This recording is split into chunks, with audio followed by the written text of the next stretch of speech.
Finnur Jón verður ekki með, það lítur út fyrir að vera ekki með í þessu verkefni. Hvernig lítur þetta út fyrir ykkur og fyrir ykkur sjónarhorni?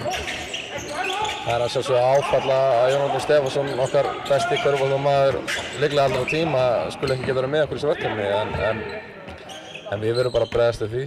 Við erum með marga góða leikmenn og þetta er spennandi verkefni Englendingar á sunnudaginn. Það vantar leikmenn í þeirra lið, það vantar leikmenn í okkar lið og við verum bara að stíga upp og klára þetta. Kemur þetta til með að hafa einhver áhrif á leikskipulag og hvernig leggja upp leikina? Já, auðvitað. Við náttúrulega erum búin að vera með Jón í huga í því sem við erum að gera.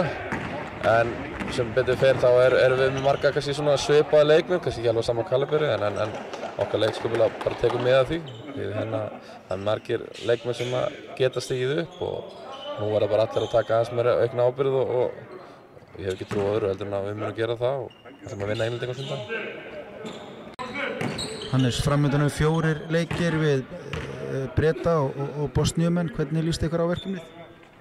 Okkur líst mjög vel á verkefnið. Helst hefði náttúrulega verið að vera samt í fjarlæga riðli eins og flestir riðlarnir eru í þessari keppni. En við endum í þessum öðrum af 2 þriggja riðlum og það er nokkar hlutverk að spila þá bara 4 leiki, 2 heimaleiki og 2 útileiki.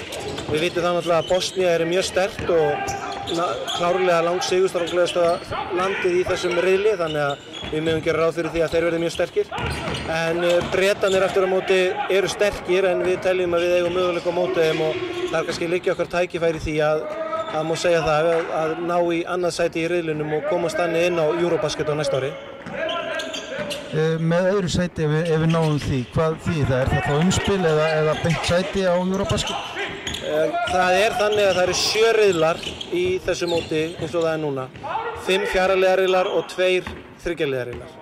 Og það er þannig að af þessum 7 liðum sem að verða í öðru sæti þá komast 6 áfram. Og það eru 6 bestu liðin í öðru sæti, árangurinn þeirra telur. Þannig að það er í rauninni bara 1 lið sem verður í öðru sæti sem kemst ekki áfram. Og í rauninni situr þá bara eftir.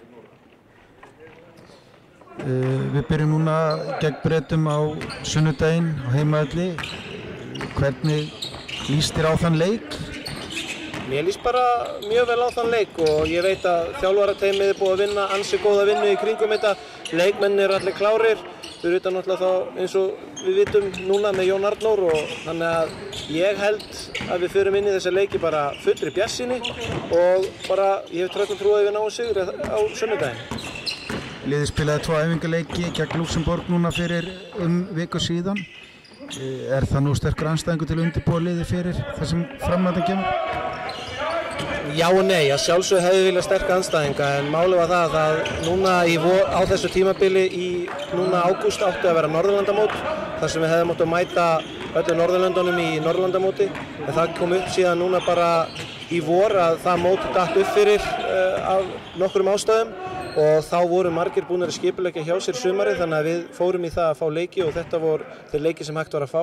Síðan búum við það leiðilega, það eru peningamálin sem ég ætlum ekkert að vera að fjalla mikið núna en það er dýrt að fara ferðir sem þessar þannig að við urðum að rauninni að horfa á þetta bara út frá peningamálin númer 1, 2 og 3 og þetta var rauninni svo ferð sem við fórum í núna. Að sjálfsögðu hefur verið gott að fá fleiri leiki en þetta er það sem uppi var með og við þurfum að vinna með það. Fáum við sigur á sunnudaginn? Já, við gerum það.